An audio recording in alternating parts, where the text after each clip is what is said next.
The haunted बंगला। घने जंगलों के बीच बसे एक अज्ञात शांत गांव में कई वर्षों से एक बहुत पुराना बंगला था। वहां के स्थानीय लोग इसके आसपास की कई डरावनी कहानियां सुनाते थे और दावा करते थे कि यहाँ तामसिक आत्माओं का साया है।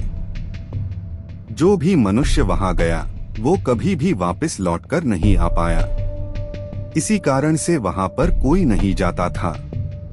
कई लोगों ने नजदीक जाने की हिम्मत नहीं की, लेकिन जिज्ञासा हमेशा साहसी लोगों को आकर्षित करती है। एक तूफानी रात थी। 4 दोस्त राहुल, धर्मेंद्र, जितेंद्र और प्रणव दोस्तों के एक समूह ने उस कुख्यात बंगले का पता लगाने का फैसला किया। राहुल टॉर्च की रोशनी लेकर आगे चल रहा था और लेकिन धर्मेंद्र डर रहा था और घबराया हुआ था। जितेंद्र हंस रहा था और बोल रहा था, अबे साले चल, कुछ नहीं है, आगे गांव वाले ऐसे ही फेंकते हैं और सबको डराते हैं। कौन सा तेरा वहाँ पे ससुर खड़ा है अपनी लड़की का हाथ लेके, जो तू इतना डर रहा है। तभी प्रणव पीछे से बोला, आज काली बिल्ली ने रास्ता काटा था सुबह, रात में देखा जाएगा आगे क्या होगा।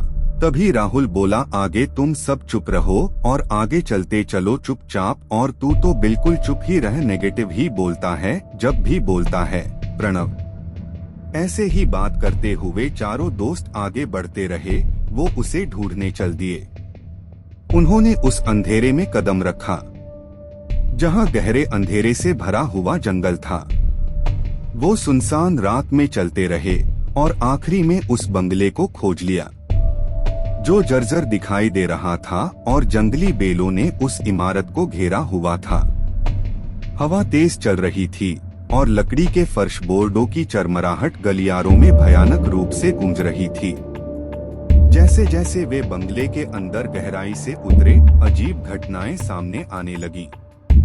परछाइयां दीवारों पर खतरनाक ढंग से नृत्य कर रही थीं और हवा में फुसफुसाहट भर गई थी, हालांकि वहां कोई नहीं था। एक कंपा देने वाली ठंडक उनकी हड्डियों में समा गई, जिससे उनकी रीढ़ में सिहरन दौड़ गई। अचानक धर्मेंद्र की नजर एक बंद कमरे पर पड़ी, जिसका दरवाजा लकड़ी का था और वो टूटा हुआ था, पर फिर भी वो खड़ा था। प्राचीन रूनों से ढका हुआ था। उस पर कुछ प्राचीन भाषा संस्कृत की कुछ लाइनें लिखी हुई थी। राहुल ने चेतावनियों को नजरअंदाज करते हुए उसे जबरदस्ती खोल दिया। प्रणव ने पीछे खड़े हुए देखा कि कोई सदियों से इसके भीतर फंसी एक द्वेषपूर्ण शक्ति बाहर को आ रही है। जैसे ही उनके सामने एक भयावह परछाई प्रकट हुई, जितेंद्र की चीख निकल गई और वो वहीं पे बेहोश हो गया। बाकी के तीनों ने देखा कि वहाँ का वातावरण द्वेष से भर गया है।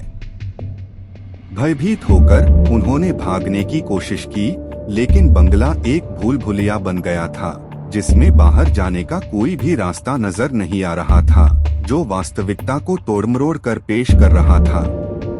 प्रत्येक गलियारा उन्हें बाहरी दुनिया की सुरक्षा से दूर गहरे अंधेरे के तहखाने में ले गया। जब उन्हें एहसास हुआ कि वे एक दुःस्वप्न में फंस गए हैं, जिससे बचने का कोई रास्ता नहीं है, तो वे घबरा गए। एक एक करके वो काली शक्ति उन्हें मारने लगी। वे बंगले में रहने वाली प्रतिशोधी आत्माओं का शिकार हो गए। उनकी चीखें रात भर गूंजती रहीं, क्योंकि वे अंधेरे के साथ एक हो गए।